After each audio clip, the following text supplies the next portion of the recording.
Olá, pessoal, tudo bom? Boa noite. O meu nome é Pablo Patrício. É, Moro em Recife, faço parte da Catedral Anglicana do Bom Samaritano. Essa catedral é a catedral ligada à Diocese Anglicana do Recife.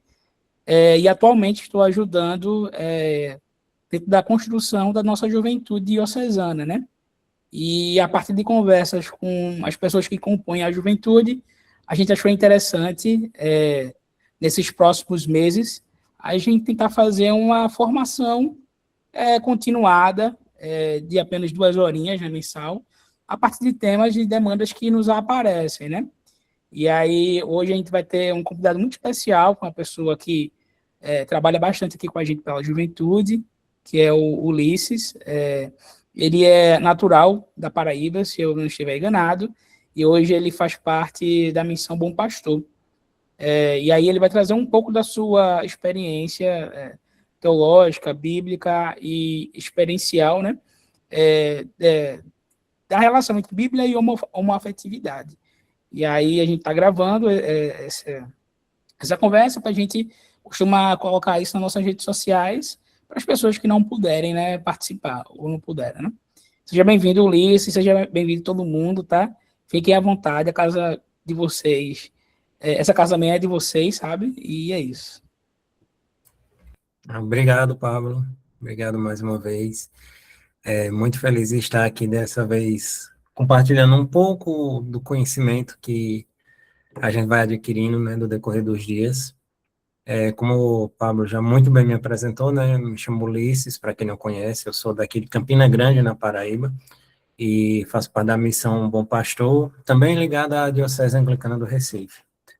Trabalho com marketing, comunicação, sou estudante de psicologia, e atualmente também estou auxiliando também em algumas áreas da igreja, principalmente na área de comunicação e marketing, tanto na diocese, com a própria comunicação da diocese, a comunicação da juventude, e também agora estou fazendo parte da comunicação da IAB Nacional.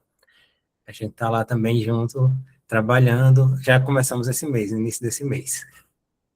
E hoje a gente vai trazer um pouco sobre essa relação de Bíblia e homoafetividade.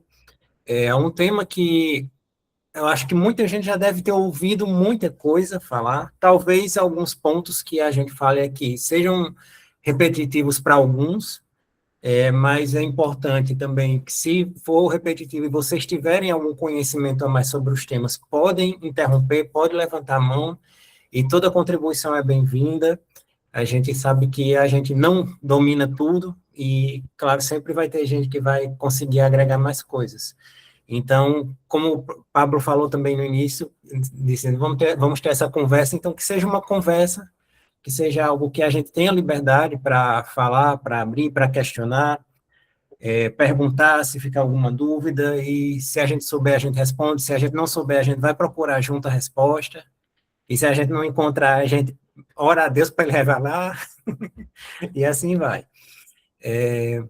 Estou gostando muito de ver algumas pessoas com as câmeras ligadas, isso me ajuda também, porque eu consigo ver que eu estou falando para pessoas que estão aqui.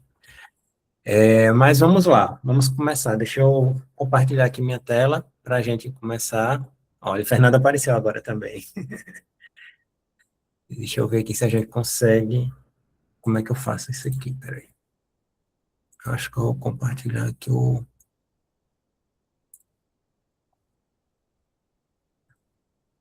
Eita, aqui não. Deixa eu ver aqui. Pablo, você vai me ajudar, eu vou fazer um teste aqui. Certo? Fica à vontade, viu, Ulisses? E aí você me diz se vai estar aparecendo certinho, tá? Tá aparecendo sim, Ulisses, pelo menos para mim. Agora, Apareceu para vocês, galera? Sim, estão vendo? Tá em tela tá cheia? Tá dando para certinho, certinho. Sim, Pronto. normal. Para Perfeito. ficar nesse modo de apresentação, de vez em quando eu vou diminuir para poder ver vocês, porque eu não tenho duas telas aqui, então nesse modo aí eu não consigo ver, mas aí de vez em quando eu vou baixando e a gente vai conversando. Tá certo? Vamos lá. Então, esse minicurso, ele tem essa proposta da gente refletir um pouco, ele é um minicurso mais propositivo, né, do que algo que visa ensinar propriamente dito, mas a gente construir um debate, a gente suscitar um debate, a gente suscitar reflexões, tanto externas quanto internas, sobre qual a relação da Bíblia com a homoafetividade, certo? E a gente traz isso sempre dentro de uma leitura histórico-crítica, contextual e inclusiva. A gente sempre vai trabalhar, tudo que a gente for trabalhar aqui, sempre vai ser dentro desses termos. A gente vai falar um pouco deles também no decorrer dos slides. Outra coisa, só abrindo aqui, eu moro numa rua um pouco movimentada, então daqui a pouco vocês vão ouvir aquelas motos, certo? Mas a gente vai falando aqui, vai se comunicando. Vamos lá.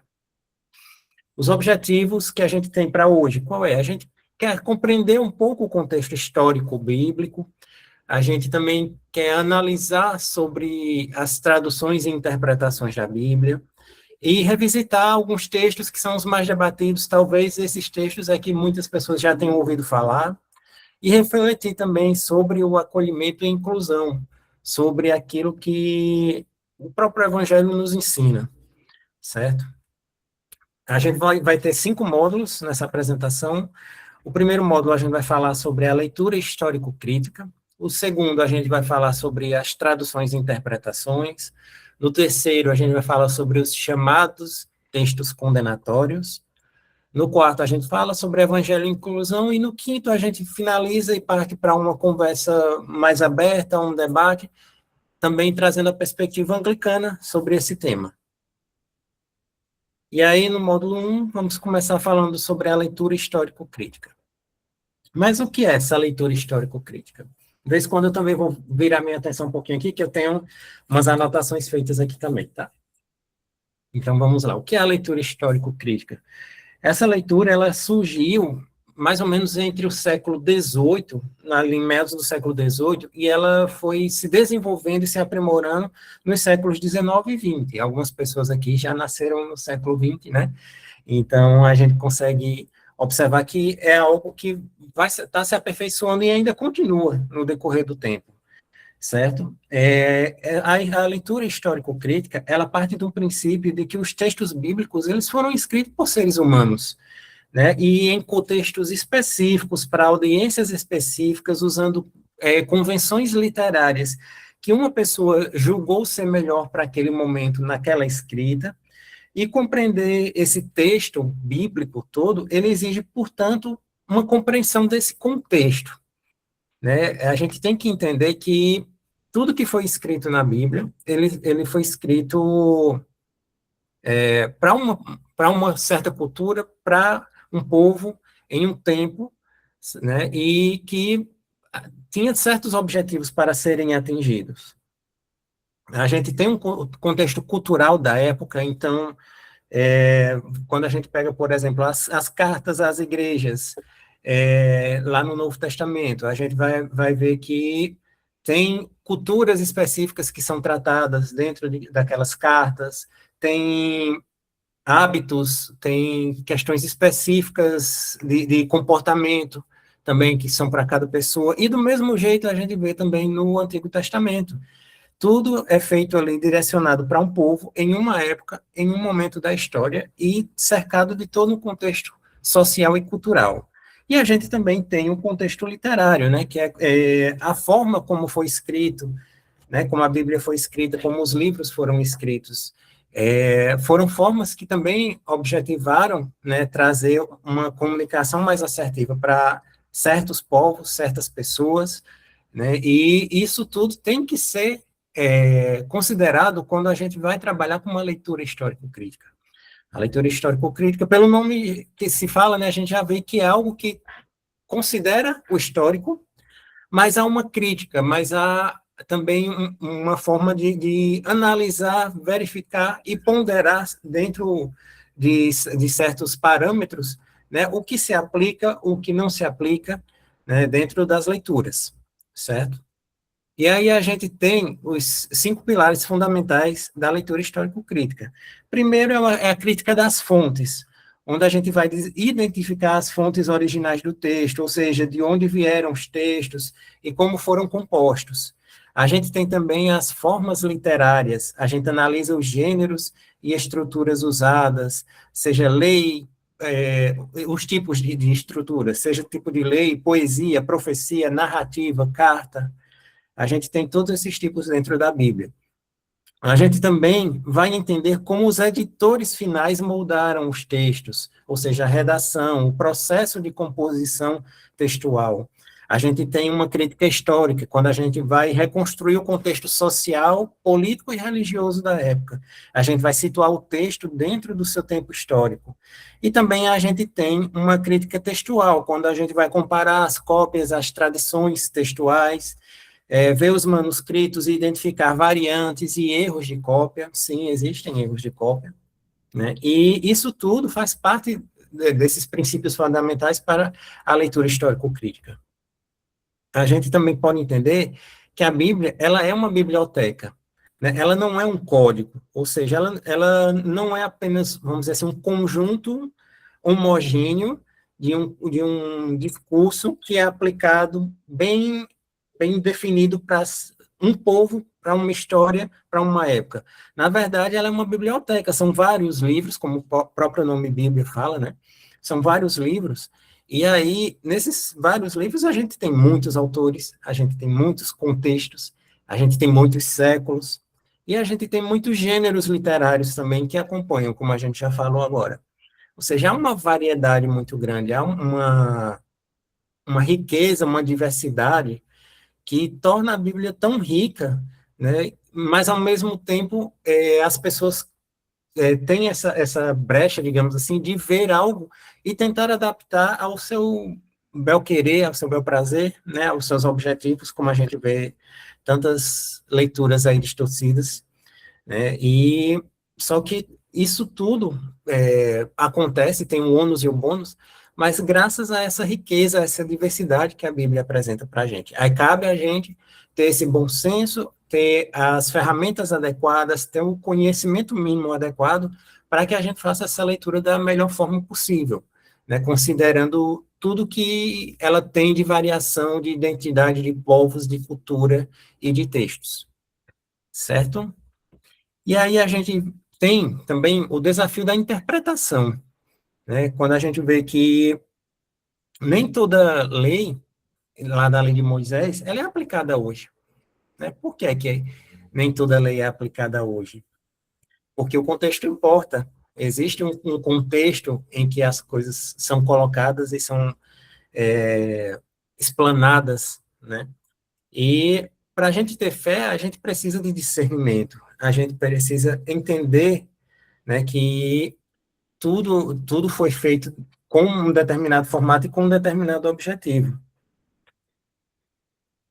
A sexualidade no mundo antigo. Essa sexualidade no mundo antigo, a gente observa através de um aspecto principal, é que as categorias modernas de orientação sexual e identidade de gênero, elas não existiam no mundo antigo.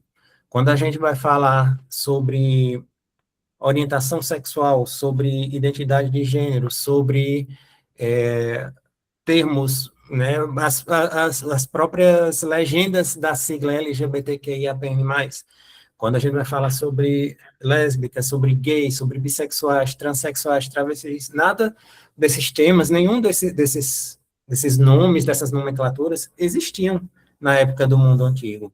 Lá eles tinham categorias diferentes das atuais. E era algo muito mais voltado para a prática e não para a construção identitária sobre isso. O que existiam eram algumas práticas, algumas sendo de rituais, outras de dominação, outras cotidianas, que nada tinham a ver com o relacionamento afetivo e igualitário entre duas pessoas do mesmo sexo, como a gente concebe hoje.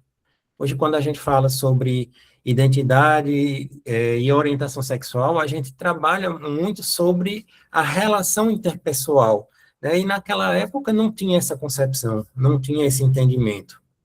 A gente vê que existem 3 conceitos importantes que a gente precisa esclarecer aqui também. Primeiro, homossexualismo, que não se usa mais, todo mundo já sabe, homossexualidade e homoafetividade. Quando a gente vê homossexualismo, e ainda tem algumas pessoas que, às vezes, por inocência, outras vezes não, insistem em falar esse termo, né, a gente vê que é um termo ultrapassado, um termo inadequado, porque o termo homossexualismo ele carregava implicitamente a noção de que a atração por pessoas do mesmo sexo era uma patologia ou um desvio ideológico. Era algo voltado mais para a ideia da doença, né? A homossexualidade, a gente já vê sobre o prisma da orientação sexual, ou seja, quando há uma atração, né, para aquele sexo devido, no caso, como tem o prefixo homo, né, então a mesma sexualidade, o mesmo sexo, né, e aí é algo mais voltado também, a gente acaba vendo mais para o lado do órgão sexual, do órgão genital. E a homoafetividade, ela já trabalha, como o próprio nome diz, o afeto, né? A gente tem aqui, só revisando aqui para a gente, né? O homossexualismo, termo ultrapassado, é ligado à ideia de doença e abandonado pela ciência. Essa desclassificação do nome homossexualismo ocorreu por meio de resoluções e diretrizes das autoridades de saúde, sendo a principal delas a Organização Mundial da Saúde, OMS, que retirou a homossexualidade da lista de doenças em 17 de maio de 90. Por isso que em 17 de maio existe uma data importante também para a população LGBTQIAPN+. Né? Aqui a gente tem o CID-10, então, até antes disso, no CID-10, que é a classificação de doenças, havia lá o termo homossexualismo, mas depois de 17 de maio de 90, esse termo ele não consta mais lá. Quando a gente fala sobre homossexualidade, a gente fala realmente, como a gente falou agora há pouco, né, de uma orientação sexual. É um termo usado mais dentro do campo científico, porque ele é descritivo, ele descreve uma pessoa que tem atração por outra pessoa do mesmo sexo. Ou seja, ele não tem uma posição, ele não se posiciona socialmente. O termo homossexualidade ele é bem neutro, na verdade, por isso que ele é amplamente utilizado.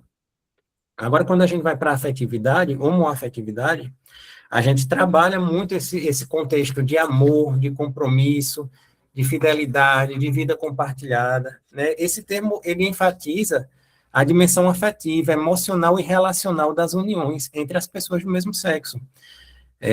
Enquanto debates sobre homossexualidade, eles tendem a focar em práticas sexuais, o conceito homoafetividade, ele desloca o centro para os valores que a tradição cristã sempre reconheceu como fundamentais. Em qualquer relacionamento humano, ou seja, fidelidade, amor, cuidado, compromisso, né, estabilidade, responsabilidade, tudo isso está incluído dentro do termo homoafetividade, e é isso também que o conceito de relacionamento, né, dentro da concepção cristã traz. Então, a gente já vê aí que uma coisa já está dentro da outra, né? E é por isso que também esse minicurso a gente está falando sobre Bíblia e homoafetividade, porque esse é o nosso foco, são as relações, né, entre as pessoas, as interações, a homossexualidade, como fala mais do contexto físico, biológico, sexual, a gente não convencionou não trazer nesse momento, até porque é algo voltado mais para a ciência. Então, a gente aqui, como está dentro de uma comunidade cristã, uma comunidade de cunho religioso, a gente fala muito sobre a homoafetividade, porque é isso que a gente vive, é isso que a gente entende, que são de relações de pessoas, e como há sentimento e como há troca dentro dessas relações. Pronto, esse já foi o módulo 1, certo? A gente vai para o módulo 2 agora, quando a gente vai entender um pouco sobre tradução e interpretação. A gente pode ver que existe um desafio muito grande relacionado à tradução dos textos, né? Que é muito visto ao longo do tempo, né? Não só para a relação de homoafetividade, ou qualquer outra relação sexual entre as pessoas, mas a gente vê isso no dia a dia, nos tratados, nos concílios, tudo, em toda parte onde há um estudo voltado para os conceitos bíblicos, sempre há também, como é que eu posso dizer, não chega a ser um entrave, mas sempre há uma atenção especial para as traduções, para esse desafio, porque quando a gente vai observar, nem toda palavra que existia na língua original do texto, ela tem equivalente para as línguas atuais, né? Os contextos, como a gente falou, mudam, né? Um contexto que havia tempos atrás, hoje em dia ele já não é válido, né? E traduções são também interpretações, né? Para você traduzir algo, você acaba interpretando, mesmo sem querer, aquilo, né? Toda a Bíblia que a gente lê, seja de qualquer versão, seja de qualquer editora, ela já é uma tradução. E com isso vem escolhas e limitações para essa tradução, né? E isso vai implicar nessa substituição de palavras, por exemplo. Deixa eu ver aqui um exemplo. A gente vai trabalhar, vamos dizer, fulano, Pablo trouxe a manga para mim. Pablo trouxe a manga para mim. A gente pode trabalhar com manga, fruta, com manga de roupa, não é? Então, qual é o contexto? O contexto é quem vai dizer qual é o significado dessa palavra, né? E isso tudo a gente vê também nessa questão do desafio da tradução e da interpretação. Aqui a gente tem a gente vai ver bem rápido aqui dois temas que são já bastante falados, né? Que é o termo arsenokoitai. Eu ia pedir agora eu vou diminuir aqui, para alguém que pudesse fazer a leitura desse texto de 1 Coríntios 6, 9. Eu posso ler? Pode, fica à Pode vontade. ler, Reinaldo. O 9, né? 1 Coríntios 6, 9. Então não sabeis que os injustos não herdarão o reino de Deus? Não vos iludais, nem os devassos, nem os idólatras, nem os adúlteros, nem os depravados, nem as pessoas de costumes infames, nem os ladrões, nem os avarentos, nem os bêbados, nem os injuriosos herdarão o reino de Deus. Certo. Qual é essa versão, Reinaldo, que você está lendo? A Bíblia de Jerusalém. Jerusalém, né? Alguém poderia ler outra versão?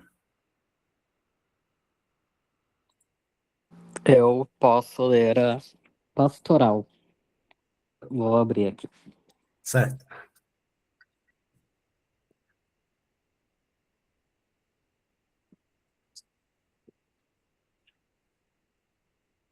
Primeira Coríntios 6, né?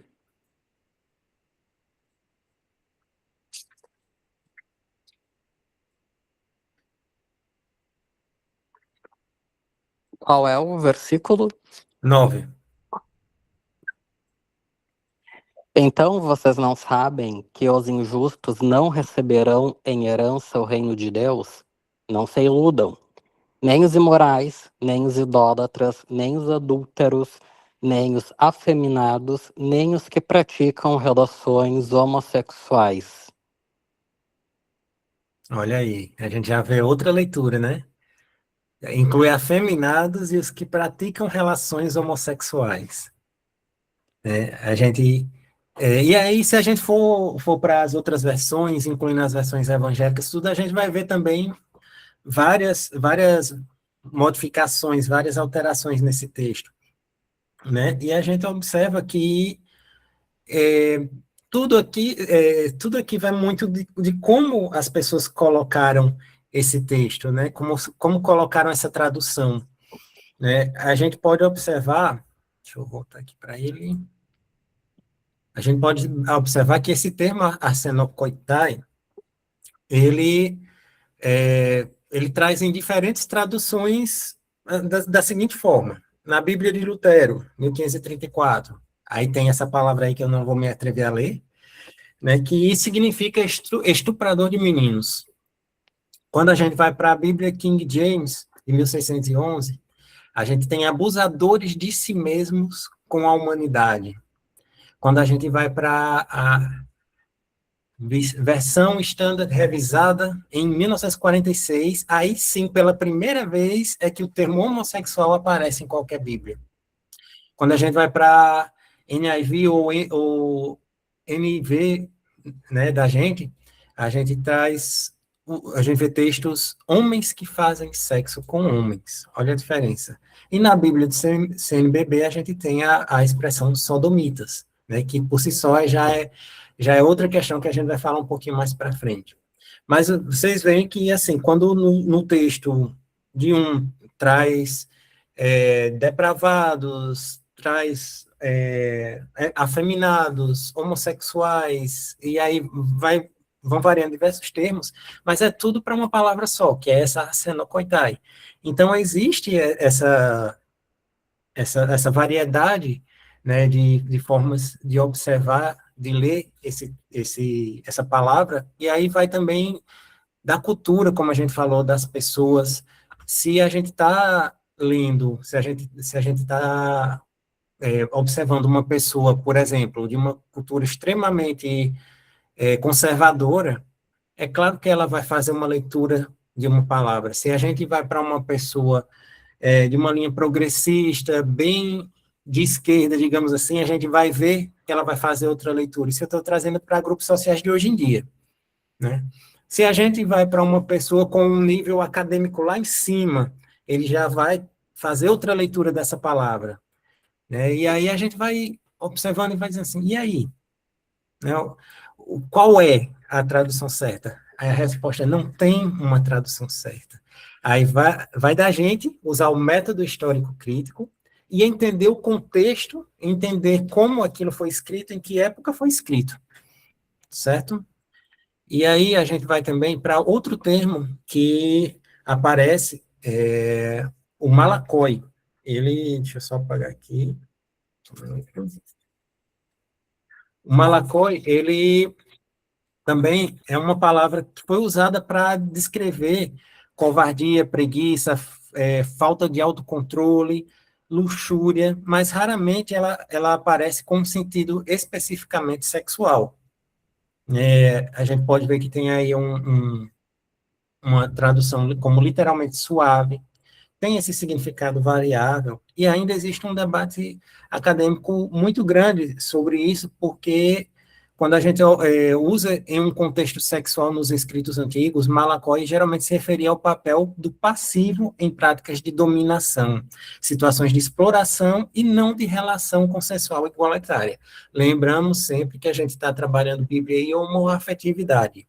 Então, homoafetividade é uma relação consensual, igualitária, em que há uma troca entre os indivíduos, e não uma relação, uma prática de dominação, muitas vezes social. E a gente acaba observando também que muito dessas traduções que são feitas, elas sempre vêm de uma raiz estrutural muito machista, porque quando a gente vê uma leitura que fala sobre afeminado, ou seja, colocando aquilo que é feminino num lugar secundário, num lugar, né, pior, digamos assim, num lugar degradante, considerando aquilo que é afeminado, que tem um teor feminino, como ruim. Aí por aí a gente já começa a ver que é uma leitura primeiramente machista da coisa. E aí, além de ser machista, tem todo um arcabouço, uma bagagem daquela pessoa que vai derramar aquilo no papel ou em falas, seja onde for, para trabalhar isso da forma que ela quiser. E vamos continuando aqui. A gente vai falar um pouco de Sodoma e Gomorra também, certo? Antes, vamos voltar para cá. Quando a gente vê o texto de Sodoma e Gomorra, que muitas vezes também são utilizados para condenar, digamos assim, e para tratar o tema da homossexualidade, né, e hoje em dia que a gente trabalha com homoafetividade, a gente vê que ela é frequentemente citada, essa história, como condenação sobre uma prática de homossexualidade. Porém, uma leitura mais cuidadosa faz com que a gente veja que o pecado de Sodoma, segundo o próprio texto bíblico, era outro, era falta de hospitalidade e violência. Né, lá em Ezequiel 16:49 diz: Eis o pecado da tua irmã Sodoma. 2 pontos, explicando qual é o pecado. Orgulho, fartura de pão e tranquilidade próspera tinha ela e suas filhas, porém não sustentou a mão do pobre e do necessitado. Não sustentou a mão do pobre e do necessitado. Aí quando a gente traz para os dias de hoje, quem é contra a escala 5x2? E aí? Não sustenta a mão do pobre e do necessitado. Eu acho que eram essas pessoas que moravam lá em Sodoma, né? Quando a gente vai observar tantas outras coisas que vêm por aí que a gente consegue ver que, na verdade, é esse tipo de pessoa, as pessoas xenófobas, que praticam xenofobia, né? Todas essas pessoas é o modelo que habitava em Sodoma. Pessoas que não aceitam, não acolhem imigrantes, né? Como a gente vê, né, os Estados Unidos aí fazendo com essa política enorme que estão aí de deportação, de perseguição, né? Eu tenho o ICE aí, e tudo isso é xenofobia, tudo isso é não acolhimento ao imigrante, às pessoas de fora, né? É falta de hospitalidade. Alguém falou? Certo, eu pensei que tinha ouvido alguém falar. E isso tudo a gente vai ver que está lá, né, em Sodoma. Então, na verdade, quem eram os pecadores que moravam em Sodoma, né? Não necessariamente, na verdade, não tem nada a ver com o que eles falam, né? E aí, quando a gente vê as traduções, elas são carregadas de preconceitos, né? Nenhuma tradução é neutra, né? A cultura influencia a leitura e há sempre uma necessidade de revisão crítica. Quando a gente fala que nenhuma tradução é neutra, eu sou jornalista, né, formado em comunicação social com habilitação em jornalismo, e a gente aprende na faculdade que o jornalista ele tem que ser neutro, que as notícias que ele tem que dar, os textos que ele tem que produzir tem que ser algo que tenha neutralidade. Só que aí, quando eu passo 20 anos e vou estudar psicologia, eu vejo que ninguém consegue ser neutro, de forma nenhuma. Não existe leitura com neutralidade. Se não existe leitura com neutralidade, muito menos o repasse daquela informação vai ser com neutralidade. Exatamente, é uma farsa. É verdade. É algo que é colocado, sabe, Ed, para dar mais credibilidade, porque quando você diz que é neutro, a pessoa, não, se fulano é neutro, é porque, então o discurso dela vai ser confiável. Só que existe sim um compromisso em alguns profissionais sérios, que existem profissionais sérios, existe um compromisso em buscar a verdade, mas toda essa leitura sempre vai passar pelo seu próprio filtro. Quando você lê e vai colocar de volta, sempre tem um filtro. Reinaldo, queria falar? Sim, sobre a questão de nenhuma tradução ser neutra, né? Geralmente as igrejas atualmente estão usando a tradução NAA, a Nova Almeida atualizada, e essa Nova Uhum. Almeida atualizada que a gente usa agora é a segunda versão. A Uhum. primeira versão foi recolhida e cancelada por causa de um termo que tinha lá. Foi chamado de um texto, uma tradução progressista, porque lá onde está escrito sobre Febe, a primeira versão dizia que Febe era diaconisa. E Uhum. ela é. É o prim... Sim. a única referência bíblica sobre o ministério dos diáconos na Bíblia é sobre Febe, ela era diaconisa. Só que um grupo específico, por exemplo, eu esqueci o nome do pastor, mas ele é da Igreja Presbiteriana do Brasil. Ele É escreveu Luiz vários Saião? textos. Hã? O Luiz Saião ou Não, Nicodemos? não é ele não. É Nicodemos? outro. Uhum. Não, é um careca, bem Certo. bolsonarista, enfim. Ele Uhum. escreveu vários textos reclamando, dizendo que não existia, não existe isso, ela era somente ela só estava servindo porque mulheres não ocupam o ministério. Só que isso é uma leitura partindo do ponto de vista dele, não a leitura que a gente usa a tradução específica. Mas a SBB, seguindo o direcionamento dele e de outros pastores que seguiram ele, acabou Uhum. por retraduzir novamente a Bíblia, ocultando esse termo.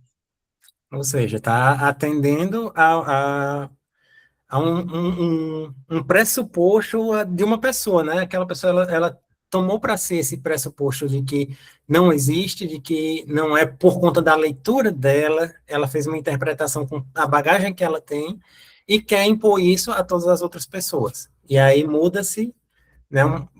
Que acaba que muita gente lê a Bíblia literalmente, ao pé da letra, né? Como a gente fala.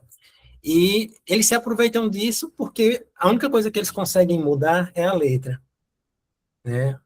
Rafael colocou aí, deixa eu ver. Essa linha argumentativa desse pessoal é ultra fraca e triste, facilmente detonável. As Bíblias da Sociedade Bíblica do Brasil são de cunho conservador, sim, sim, verdade. A gente Sim, observa por isso muito eu isso. uso a Bíblia de Jerusalém. É. Aí você vê que na Bíblia de Jerusalém a gente não viu nenhum um termo assim próprio para homossexualidade, né? Muito menos afeminado, nada disso. Então a É, gente vê. lá em Timóteo, lá está escrito pederasta, se eu não me engano. Que é Hum, a linha de Lutero também, que eram pessoas que abusavam de crianças. sim, sim, sim, verdade. É, só um minutinho, gente, só responder aqui uma coisa. Vamos lá, vamos continuar aqui. Então a gente observa que nessas traduções, elas vão sempre vir carregadas de pressupostos, né? E elas refletem, em alguma medida, aquela bagagem cultural e religiosa dos seus tradutores, né? E agora a gente vai para o módulo 3. Eu tinha pensado, né, em a gente dar um intervalo. Aí eu gostaria de saber de vocês, se a gente dá um intervalo agora, ou se depois do módulo 3 a gente dá um intervalo antes de ir para o 4. O que é que vocês acham melhor? Um intervalo de 10 minutinhos aí. 10, 15. Podem falar. Por mim tá bem tranquilo. Tranquilo. Então a gente continua esse e dá uma pausazinha no próximo.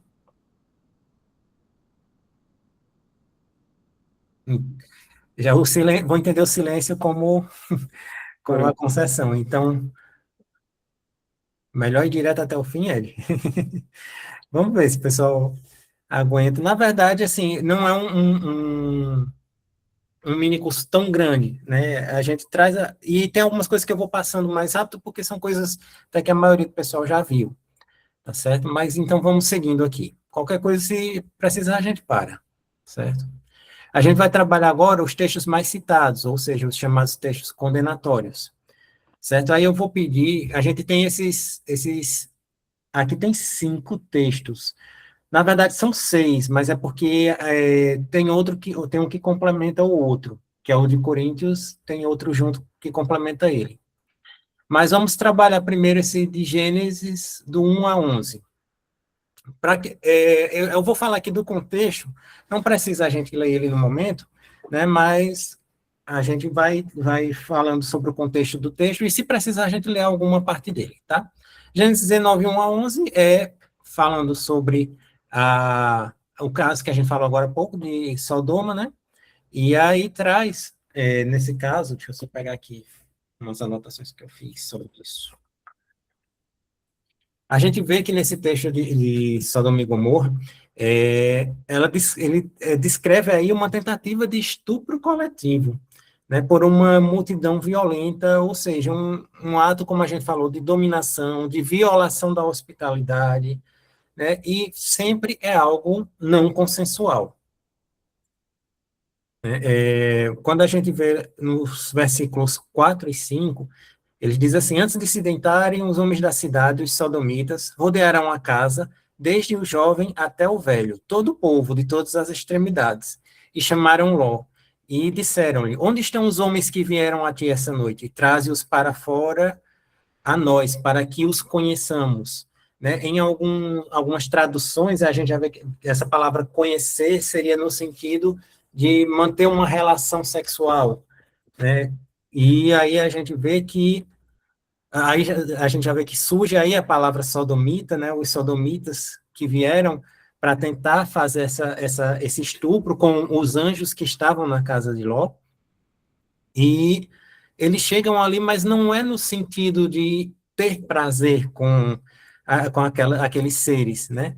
Eles estão ali no sentido de aplicar uma violência sobre eles e humilhar eles, como a gente falou agora há pouco também, que tudo aquilo que é voltado para a forma de existir feminina é humilhante para essas pessoas.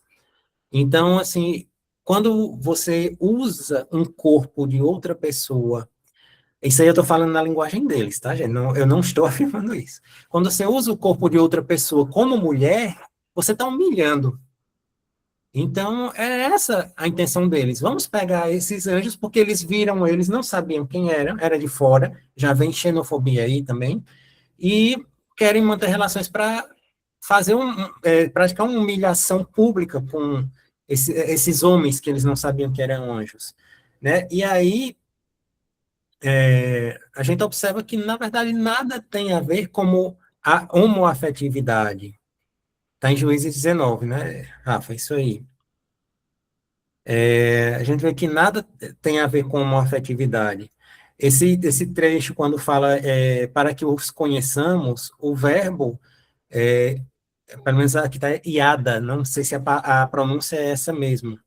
Ela tem uma conotação sexual, mas não é uma conotação sexual de afeto, é uma conotação sexual de humilhação, de violência.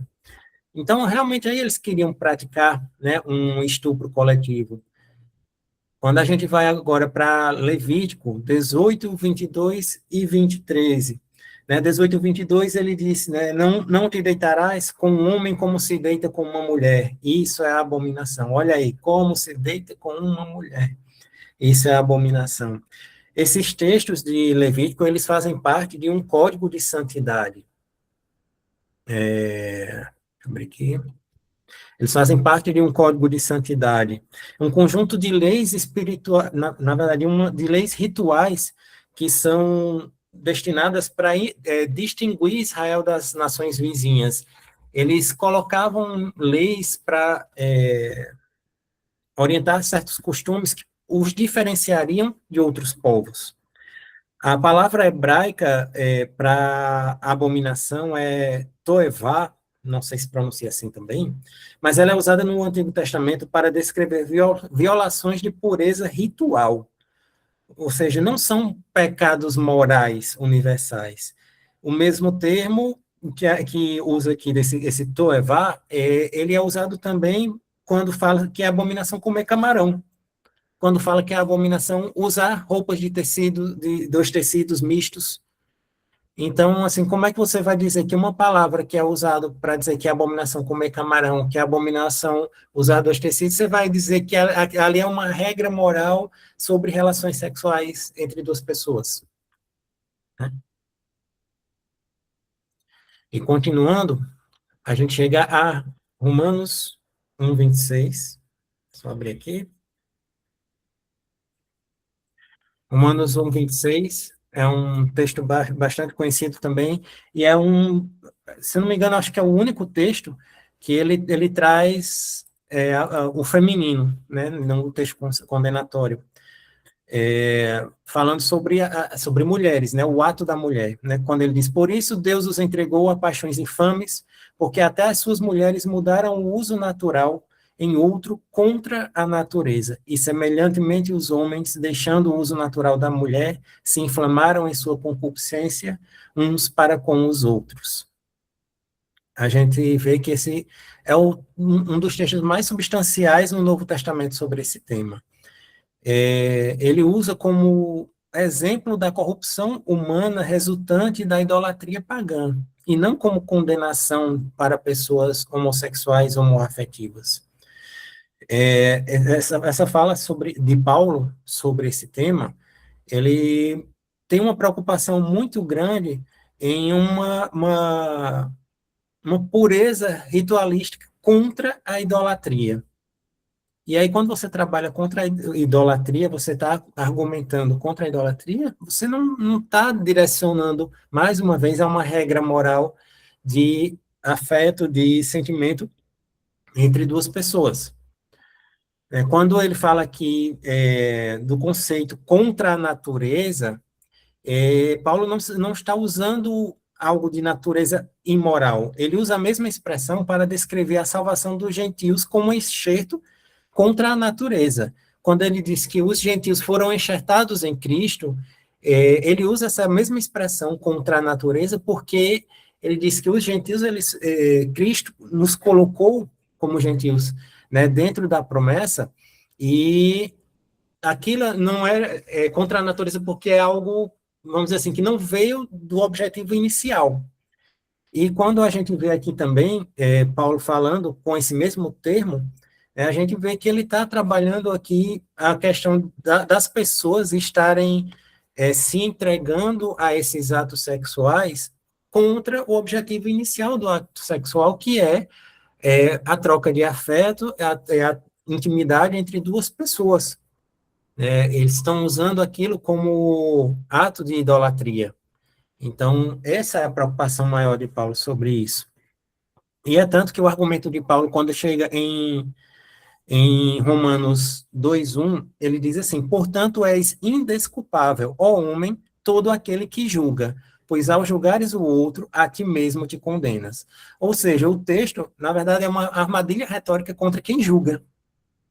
Então, a gente observa que é um texto que fala sobre essa entrega, esse uso não natural dos desejos humanos, da sexualidade humana, mas ele fala sobre isso para mostrar que existe, na verdade, uma condenação sobre quem julga, sobre quem condena. E o contexto literário, como a gente falou, ele é muito relacionado ao culto aos ídolos e suas consequências, e não uma análise da sexualidade humana em geral. Certo? Quando a gente chega em 1 Coríntios 6:9, que a gente já leu, né? E aí tem Timóteo 1:10. Só um minuto, gente.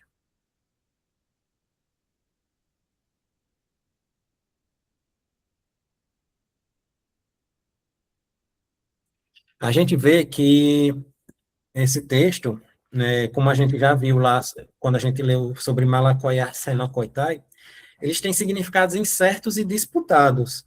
E a tradução para homossexuais, ela só foi introduzida em 1946. A gente vê que a maioria dos estudiosos sérios, eles associam a Arsenocoitai a formas de exploração sexual, prostituição, abuso de escravos, e Malacó é muito traduzido como uma falta de autocontrole ou um comportamento não aceitável de homens na sociedade. E aí resulta sempre naquela ligação com o feminino, né, o machismo estrutural aí.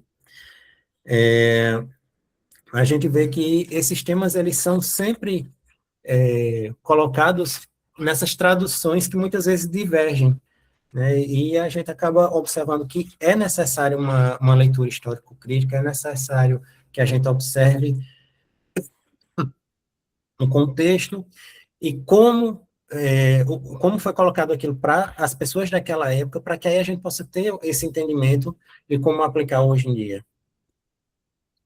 Também existe um argumento chamado de complementaridade, que é colocado em Gênesis nos capítulos 1 e 2. Usam como base esse texto, são 2 capítulos, né, para argumentar que a única sexualidade legítima é a heterossexual. Muitas pessoas que defendem esse argumento, eles usam isso descrevendo a criação como em termos de complementaridade para a procriação, ou seja, Deus criou a mulher para o homem, para que haja uma procriação, que eles possam ter filhos, para que, quando fala que Deus criou a mulher para ser a auxiliadora do homem, eles sempre vão trabalhar nesse sentido, de que há algo que foi feito um para complementar ao outro, e por isso não poderia o homem se relacionar com outro homem, ou uma mulher com outra mulher, porque Deus no início teria feito assim, e esse seria o modelo, né?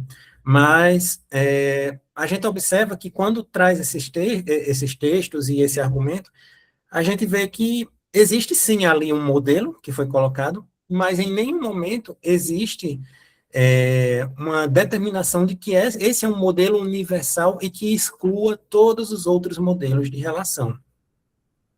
A tradição cristã, ela sempre reconheceu outros propósitos para o casamento, além de procriação, de companheirismo, né, de amor.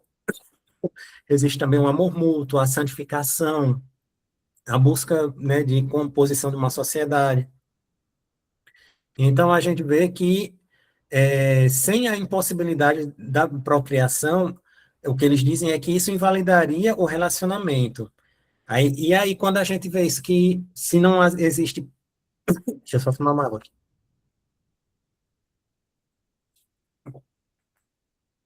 Quando eles dizem que sem procriação não existiria relacionamento, aí a gente pergunta, e as pessoas inférteis? E as pessoas idosas? E tantas outras pessoas, né, que às vezes têm algum problema, que fazem cirurgias, às vezes têm alguma complicação. E aí? Essas pessoas também não podem ter relação? Rafa, quando quiser, pode falar também, tá certo? Abraão, o pai da fé, era casado com uma mulher infértil. Ela teve filho por milagre. Ninguém disse que o casamento dele é inválido. Pois é. Se fosse por essa linha, né, o casamento de Abraão com Sara seria inválido. Né? Mas não é o que acontece. Ou seja, há uma leitura e uma tradução seletiva, né, em relação a isso. Podemos continuar, gente? Tudo certo? Nada errado? Tudo certo. Então vamos em frente. Só faltam 2 agora para a gente terminar. E aqui a gente tem uma síntese do módulo, quando a gente vê que o contexto importa, a tradução importa e a interpretação importa.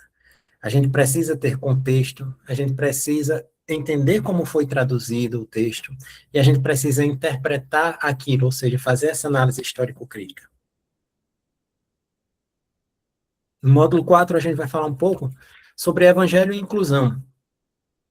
A gente vê, né, e aí eu acho que é algo muito rotineiro da vida da gente, né, a gente observar essa relação de Jesus com os excluídos. A gente pode ver isso na mulher samaritana, em Zaqueu, na cura dos leprosos, na mulher adúltera, e tantos outros exemplos que a gente tem de que Jesus, ele sim, é um padrão consistente de relação humana, porque ele trabalha com aproximação, com acolhimento de pessoas consideradas impuras pela sociedade, com pessoas consideradas pecadoras, consideradas indignas, né, e muitas vezes, se não todas as vezes, marginalizadas pelo sistema religioso do seu próprio tempo. Jesus, ele não apenas tolerava os excluídos, né, ele não tolerava, ele buscava ativamente uma companhia, ele comia com eles, e a gente sabe que comer com uma pessoa para os costumes judaicos da época era um gesto de profunda inclusão na cultura judaica. Ele curava, ele defendia as pessoas marginalizadas e ele os colocava como exemplos positivos. Ele sempre mostra, quando ele fazia algo com a pessoa, ele falava que a fé da pessoa salvava, que não se tinha visto tanta fé.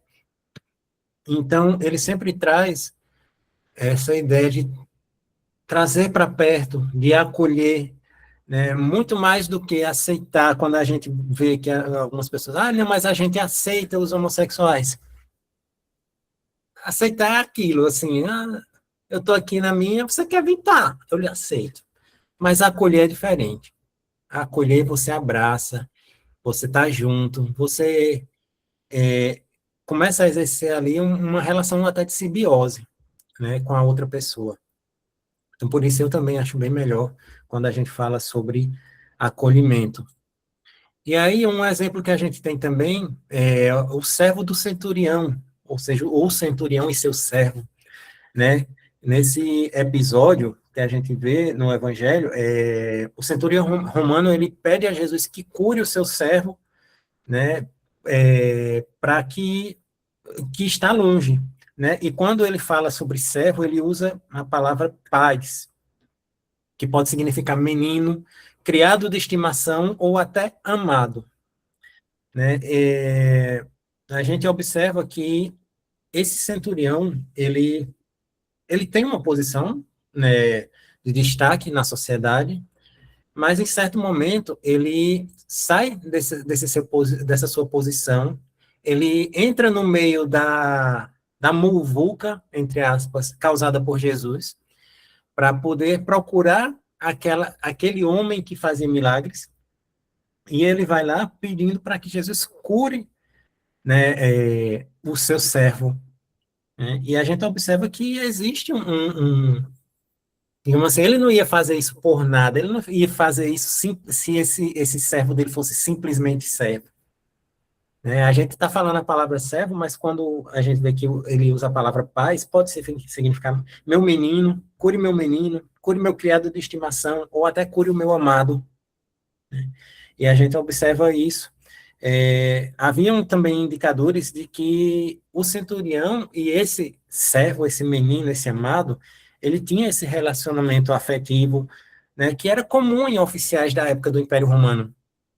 A gente sabe que a mulher, aí entra aquela parte também que a gente falou da complementaridade, a mulher era tida muito como aquela pessoa para procriar, para ter filhos, e quando os romanos, principalmente os envoltos em guerras, eles estavam longe das suas casas, eles tinham aquele menino, aquele companheiro, que muitas vezes era até adolescente, 13, 14, 15 anos, e havia uma relação entre eles ali, e aí sim havia uma relação de prazer, uma relação de afeto. Muitas vezes essa relação, ela se tornava tão afetuosa a ponto de um se preocupar com o outro, e aí procurar Jesus para pedir cura, quem sabe, né?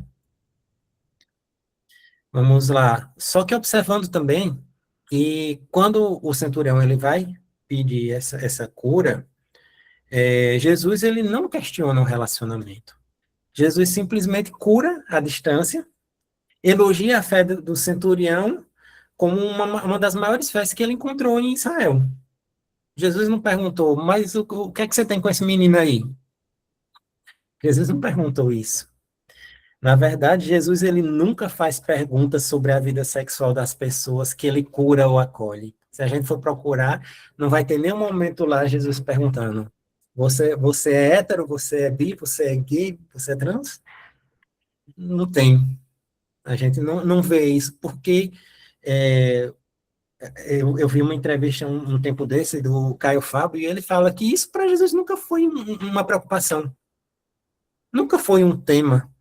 Nunca foi algo digno de entrar, porque é algo tão pessoal, é algo tão íntimo da pessoa, e a missão de Jesus era curar, era trazer as novidades do reino de Deus, e não ficar investigando com quem a pessoa se deita, e, enfim, e aí as pessoas se acham defensores da palavra de Deus, e acham que devem fazer isso, né, fiscalizar, né, o quarto das pessoas, a cama das pessoas.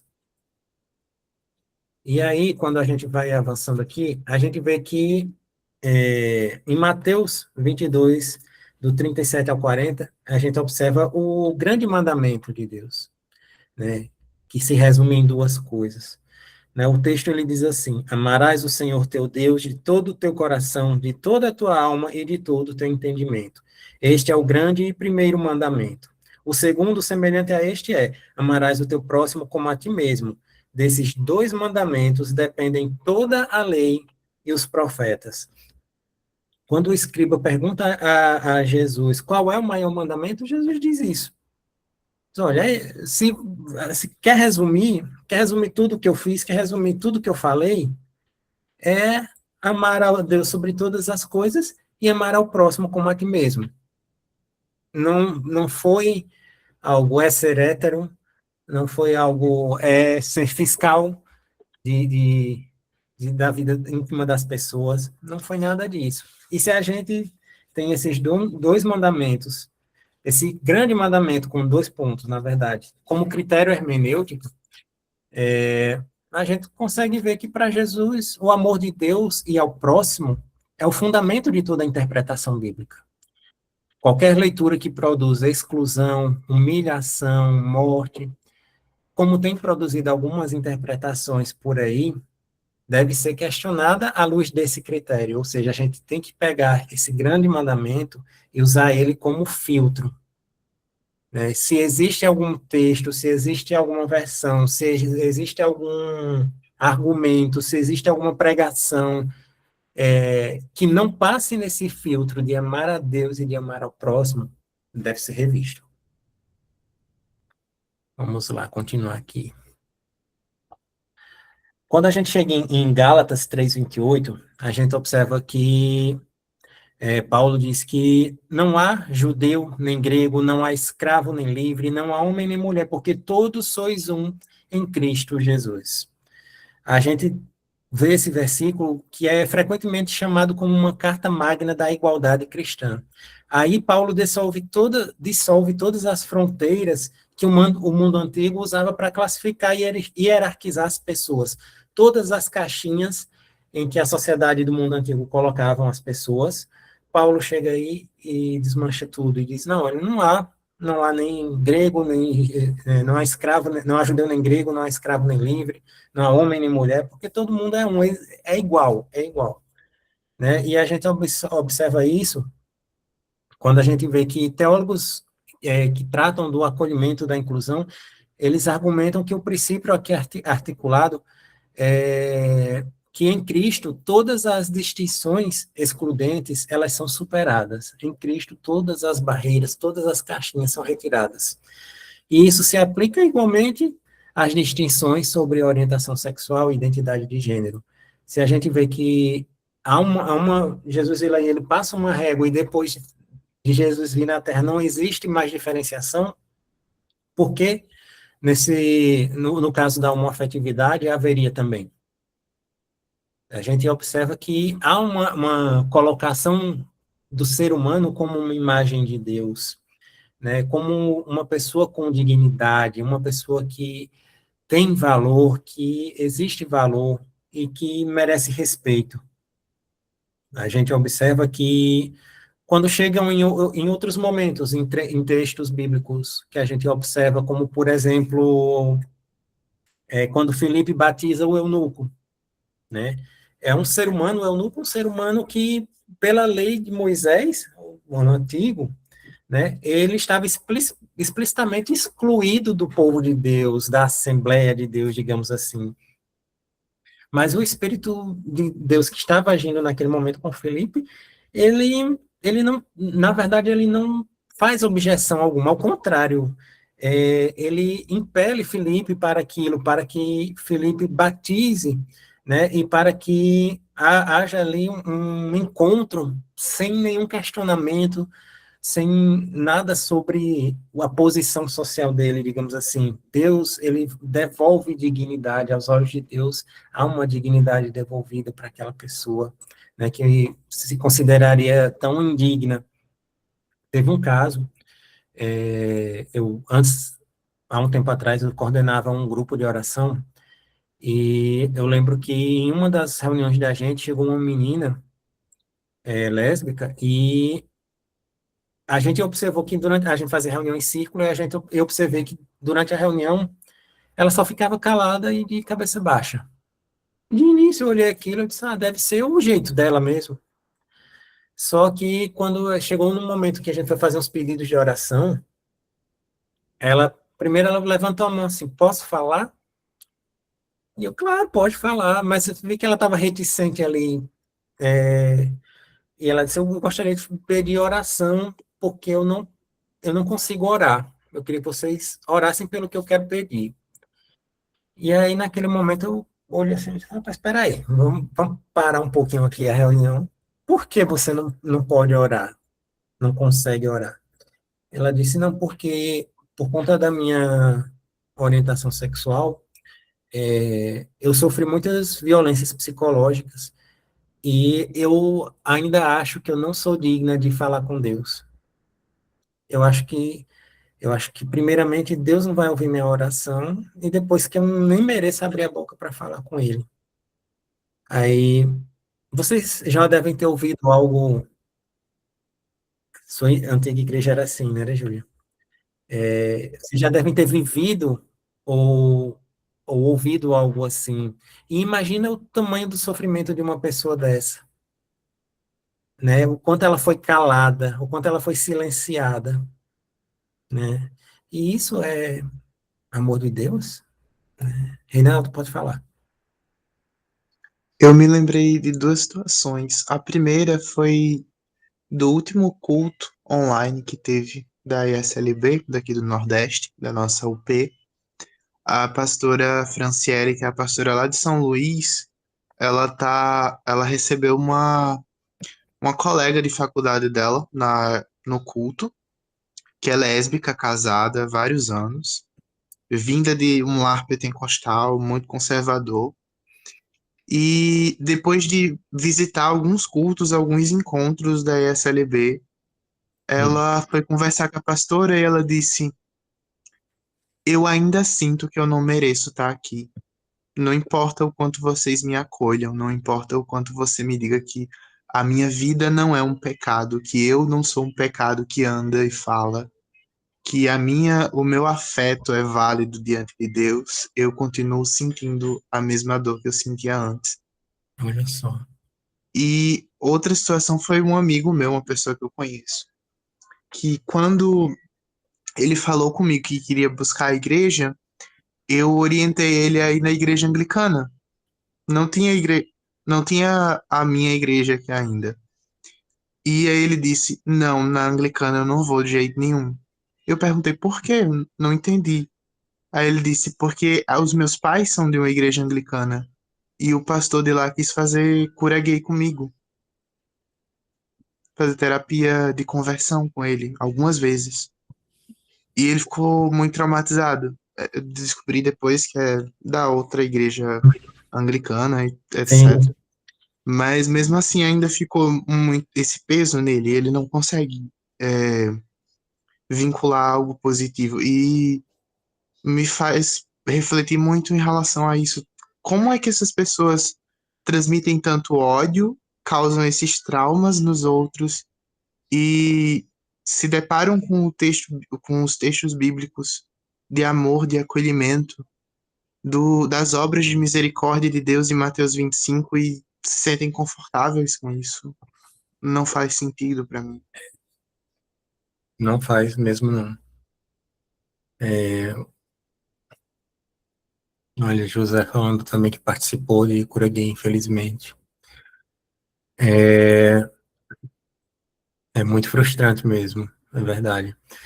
E a gente observa assim como isso fere a dignidade do ser humano, como isso, né, a gente vê que na IAB a gente tem uma cartilha, né, sobre a igreja segura, como tornar a igreja um lugar de segurança para várias pessoas, né, tanto para os LGBTs, para pessoas idosas, pessoas negras, para pessoas PCDs, né, é uma iniciativa muito bonita, né, e que traz muitas orientações para que a gente aplique nas nossas comunidades. Que a cartilha ela fala muito sobre dignidade humana. Eu acho que essa palavra ela é muito forte, sabe? A gente vê tornar, na verdade a gente não consegue tornar, a pessoa ela se torna, mas a gente dá subsídios para ela se entender, né, como uma pessoa digna, como uma pessoa, né, que pode ter ali o seu valor restaurado, ainda que muitas pessoas tenham dito o contrário. Quando a gente vai ver também em Atos, Pedro tem uma visão em que Deus declara puro o que antes era impuro. E, em seguida, batiza o centurião romano Cornélio e sua família. Cornélio e sua família eram gentios, considerados impuros. Mas Pedro vê que Deus declara puro o que antes era impuro. Ou seja, é mais uma forma de mostrar assim, que Deus ele vem tirar essas amarras, tirar esses conceitos e preconceitos da sociedade. Ele vem destruir tudo isso para que as pessoas elas tenham mais dignidade, que elas tenham mais respeito, que elas tenham vida, né? Na verdade. Vamos lá, continua aqui. E aí a gente vai falar sobre a igreja anglicana em tudo isso, né? Como é que a igreja anglicana se comporta? A gente traz aqui o tripé de Hooker, acho que bastante conhecido por algumas pessoas. Deixa eu diminuir aqui. Acredito que algumas pessoas aqui conheçam o tripé de Hooker, né? E esse tripé de Hooker, ele traz um método para a gente viver a nossa fé, que é sempre tendo a Escritura ou a Palavra de Deus como fundamento da fé e da prática, a tradição, ou seja, a sabedoria da igreja ao longo dos séculos, e a razão, o discernimento crítico e iluminado pelo Espírito. A capacidade humana de, iluminado pelo Espírito, compreender a revelação de Deus. Esse método, ele permite que a comunidade anglicana ela seja tendo grande, abrigando perspectivas diversas, mantendo o diálogo, e evita muito uma rigidez doutrinal excessiva.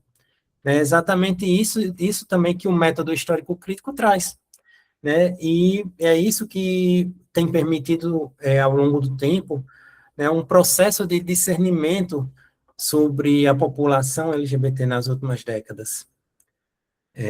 Vamos lá, continuando aqui. O debate na comunhão anglicana, né?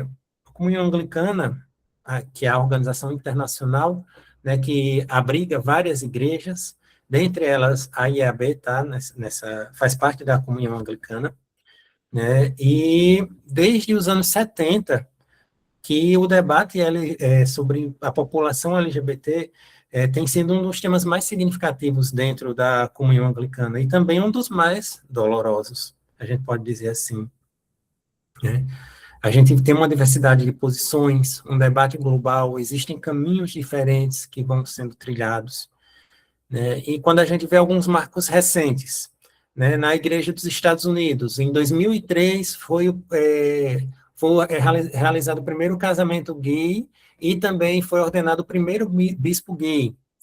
Quando a gente vê no Canadá, em 2016, é que ocorreu a aprovação do casamento igualitário. Na Inglaterra, ainda há também uma grande discussão sobre isso, né? O que existe hoje em dia é a chamada a bênção de amor e fé, dada para casais igualitários. E aqui no Brasil, a IAB, né, ela trata sobre a aprovação do casamento igualitário em 2015.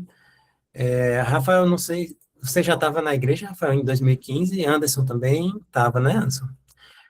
Se quiserem falar um pouquinho como foi esse momento de receber essa notícia para a gente, só para enriquecer um pouquinho aí a nossa conversa. Boa noite. Na verdade, eu estou na igreja desde 98. Sou um dos dinossauros. Peguei um bocadinho de coisa. Mas, falando sobre aquele momento, foi muito especial. Eu estava no concílio também, né? Eu levantei minha plaquinha verde lá. Olha. Porque desde que eu entrei na igreja anglicana, eu entendi a igreja anglicana como um ponto de amor, de acolhimento. Então, se a gente ama e a gente acolhe, não tem como ter distinção de quem merece acolher e quem merece ser amado. Então, para mim, naquele momento, foi a igreja anglicana dizer e reforçar o seu compromisso com o evangelho. É para isso que a gente está aqui. A gente está aqui para servir a todo mundo, né? Então, foi muito bom fazer parte da história e ainda está aqui, né? Fazendo, né? Lutando. A gente sabe que ainda não é fácil. A gente ainda recebe muitas conversas de pessoas que ainda não se sentem bem consigo mesmo para estar com a gente, mas a gente vai trabalhando, a gente vai mostrando que aqui é um lugar maravilhoso de estar, de ler, de conviver, né? Isso é muito bom. Muito feliz, viu? Qualquer coisa eu tô aqui. Tá bom.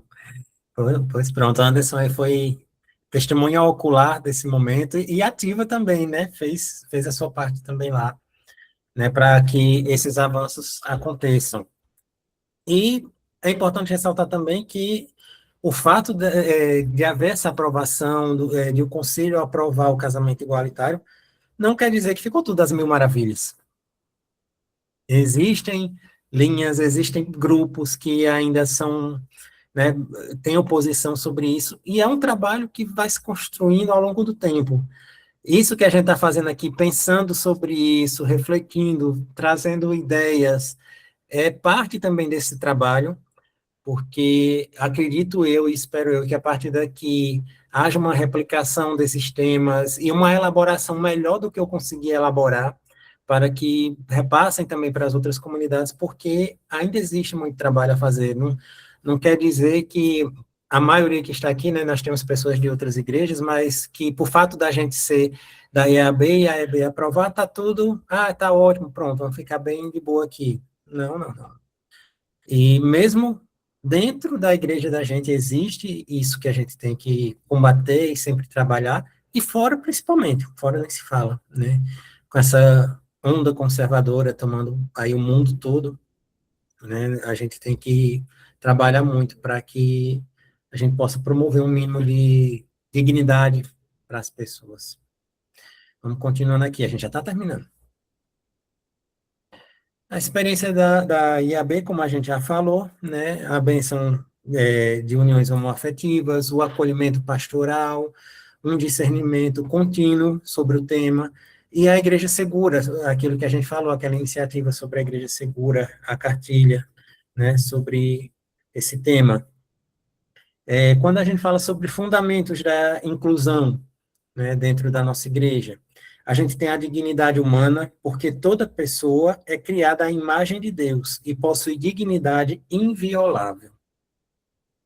A gente vê também a primazia do amor, ou seja, o duplo mandamento do amor que a gente leu, amar a Deus sobre todas as coisas e ao próximo como a ti mesmo, é o critério hermenêutico central, é o filtro central para direcionar todas as nossas ações, toda a nossa forma de ver a sociedade.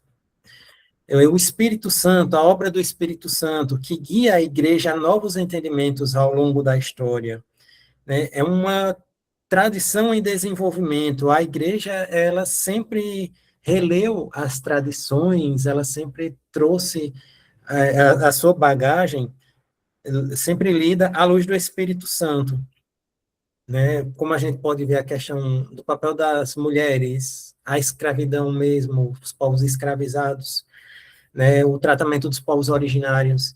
Então, tudo isso é feito pelas lentes do Espírito Santo que está atuando na Terra, que está atuando na igreja. E a gente também tem a razão como uma dádiva, ou seja, as descobertas científicas sobre a natureza inata da orientação sexual, ou seja, ninguém vira, né, nada, as pessoas elas são como elas são, né, por isso que não existe opção sexual, né, e entender que isso é parte do entendimento racional da criação. A igreja, ela nunca escanteia a ciência, mas sim, sempre alia a ciência, a sua forma de pensar.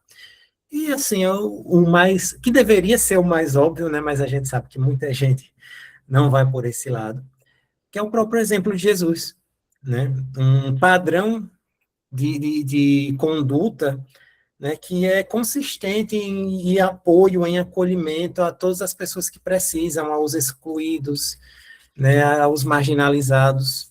O próprio exemplo de Jesus sempre nos traz isso. Esses são fundamentos para praticarmos a inclusão, né, sempre conosco. E aí a gente chega já na nossa conclusão, quando a gente observa, primeiro, que para poder ter uma relação, digamos assim, saudável, né, com a Bíblia e com a forma que a gente observa a homoafetividade, a gente tem que ler com o contexto, a gente tem que saber o que a gente está lendo, como a gente está lendo, e aonde aquilo foi feito, como foi feito, para que povo foi feito, para poder, sim, observar como vai ter essa aplicação, interpretar com responsabilidade, né, entender que todo ponto de vista é a vista de um ponto, né, e que a gente sempre vai ter algo da nossa bagagem dentro dessa interpretação, e muitas vezes a gente tem que criticar a nossa própria interpretação, né, esse é um exercício contínuo que a gente tem que fazer, né, e também amar com fidelidade ao evangelho. Isso que a gente viu de amar o próximo, né, como a ti mesmo, a Deus sobre todas as coisas, né, ter essa linha hermenêutica, a gente ter esse filtro, essa lente, né, do evangelho, e aí sim, evangelho, não o que as pessoas falam que Deus diz. Existe uma diferença muito grande do que as pessoas falam que Deus diz e o evangelho que traz realmente as boas novas de Cristo. E tendo esses 3 pontos, a gente aprendendo a ler com contexto, ou melhor, deixa eu reformular, nem aprendendo, buscando, porque vamos trabalhar aqui e a gente sempre vai estar melhorando. Então, a gente buscando ler com o contexto, interpretar com responsabilidade e amar com fidelidade ao Evangelho, aí a gente já está fazendo um grande favor para a humanidade, né, e trazendo o Evangelho da forma mais simples e pura que a gente pode. Tá certo, gente?